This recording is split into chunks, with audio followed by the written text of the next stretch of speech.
Sinar Berita Indonesia Jumat tanggal 13 Maret tahun 2026, Presiden Prabowo Subianto digugat di PT UN, Pengadilan Tata Usaha Negara, Jakarta terkait Perjanjian Resiprokal Perdagangan Indonesia AS atau The Agreement on Reciprocal Trade (ART).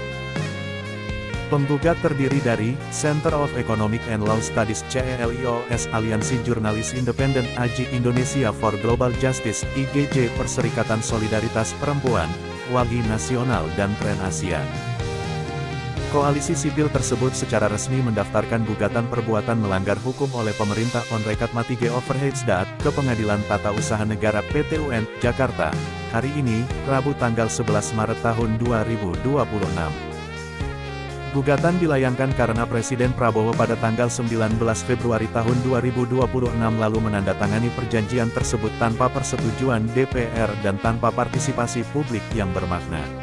Ada beberapa aturan hukum yang telah dilanggar Presiden Prabowo Subianto, menurut koalisi sipil.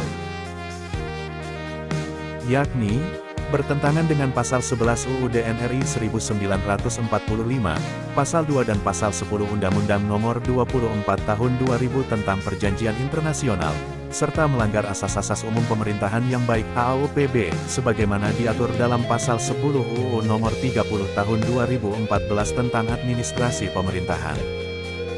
Gugatan ini juga disertai permohonan provisi agar PT UN Jakarta menunda pelaksanaan ART selama proses persidangan berlangsung hingga ada putusan berkekuatan hukum tetap. Direktur Eksekutif CELIOS, Bima Yudhistira Adinegara menegaskan, perjanjian ART bukan perjanjian dagang biasa. Menurutnya, ART adalah perjanjian yang secara fundamental mengubah arah kebijakan ekonomi Indonesia, dari kedaulatan nasional menuju ketergantungan struktural pada kepentingan Amerika Serikat. Pemerintah tidak bisa membuat komitmen semacam ini tanpa konsultasi DPR dan masyarakat. Ini bukan hanya pelanggaran prosedur, ini pengkhianatan terhadap konstitusi, tegas Bima. Sebelumnya, CELIOS telah menyampaikan surat keberatan nomor 039 CELIOSII 2026 kepada Presiden RI pada tanggal 23 Februari tahun 2026, yang diterima Kementerian Sekretariat Negara pada hari yang sama. Berdasarkan Pasal 77 Ayat 4 UU 30/2014, Presiden diberi waktu maksimal 10 hari kerja untuk merespons keberatan tersebut. Tetapi hingga batas waktu tanggal 9 Maret tahun 2026, Presiden tidak memberikan tanggapan, tidak menyelesaikan keberatan, dan tidak melakukan tindakan konkret apapun. Fakta diam ini memperkuat landasan hukum gugatan.